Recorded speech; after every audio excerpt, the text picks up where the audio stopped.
Ko'chada hamma to'polon qilyapti shekilli. Sizlar kelib jim bo'lib qoldi. Ha? Bularda laganevroz. Laganevroz degani xalq tili bilan aytganda duduqlanish, shunaqami? Birorta tovush yoki bo'g'imlarni tutilib gapirishi.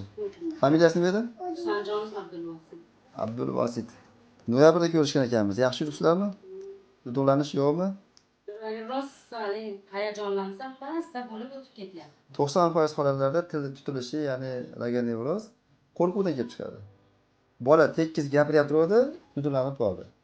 Oddiy tovuq qo'ydi yoki ayasi shkafga qamab qo'yadi, ha?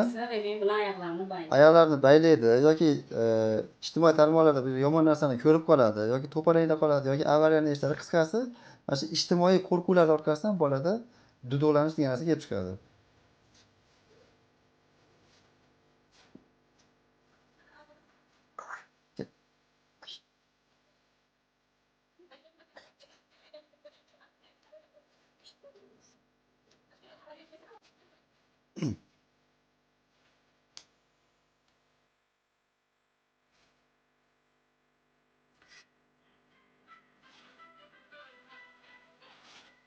Çok xursand bugun bu.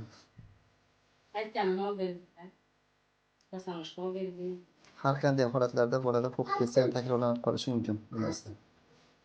Odiydimi? Necha yosh bo'lding? 4 yosh bo'ldingmi? Adres qayerda? Olsin. Tojikcha gaplashasanmi? Yo'q, bunga o'zbekcha gaplashamiz. Ha? Ikkala tilni ham biladi. Yes. Rus bog'chaga boradi, o'shancha o'zbekcha gaplashadi. Qarang. To'ji. Boshqa bo'ladi. 3 ta tilni parallel ketadi. Yaxshi ham tiling duduqlangan bo'lmasa inglizini ham qo'shib ketamiz. Shunday misolishi yaxshida maqtashyapti. Yo'q, yaxshi bo'lasiz. Hali bular qaysidir biri prezident bo'ladi, kimdir hokim bo'ladi, ha? Kimdir imom bo'ladi. Sho'xligi ham bor o'ziga yarasha. Hozir avjidan sho'xliklar. Ikki mahal bir aytamiz. Xo'p.